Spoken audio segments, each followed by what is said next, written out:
ভারতের পশ্চিমবঙ্গে এবার জুমার নামাজ আদায়ে বাধা নিয়ে ব্যাপক হট্টগোল এবং উত্তেজনা তৈরি হয়েছে আজকে। কলকাতার একটি মসজিদের ভেতরে জায়গা না পেয়ে সড়কে নামাজ আদায় করতে চাইলে বাধা দেয় পুলিশ। এতে মুখোমুখি অবস্থানে চলে যায় দুই পক্ষ।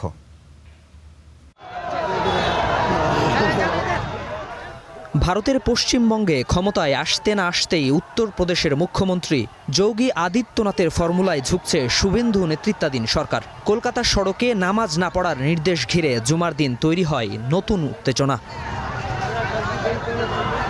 কলকাতার রাজাবাজার ক্রসিং এলাকার একটি মসজিদে জুমার নামাজের সময় বেশি ভিড় হওয়ায় বরাবরের মতো সড়কের একপাশে দাঁড়ান মুসল্লিরা। তবে তাদের সড়ক থেকে উঠে যেতে চাপ দেয় পুলিশ। এতে ক্ষুব্ধ হন মুসল্লিরা।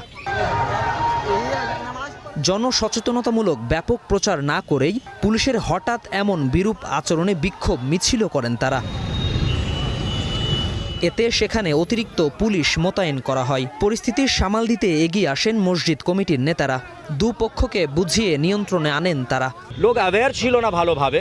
Presenting Walton Crystal Series. Switch to premium. Switch to Crystal. তার জন্য একটু তর্ক বিতর্কর ব্যাপার হয়েছে কেনা আমরা রাস্তা উপরে দিনগত দিন পড়তে আসছি, আজকে আমি পড়বো না কেন, এটা নিয়ে কিছু একটু তর্ক বিতর্ক হয়েছে, কোনো গন্ডগোল হয়নি। এর আগে পশু জবাইয়ে নতুন নীতিমালা জারি করে পশ্চিমবঙ্গের বিজেপি সরকার, যাতে গরু জবাই করা বেশ কঠিন হয়ে যাবে। শাহানুর ইসলাম, স্টার নিউজ।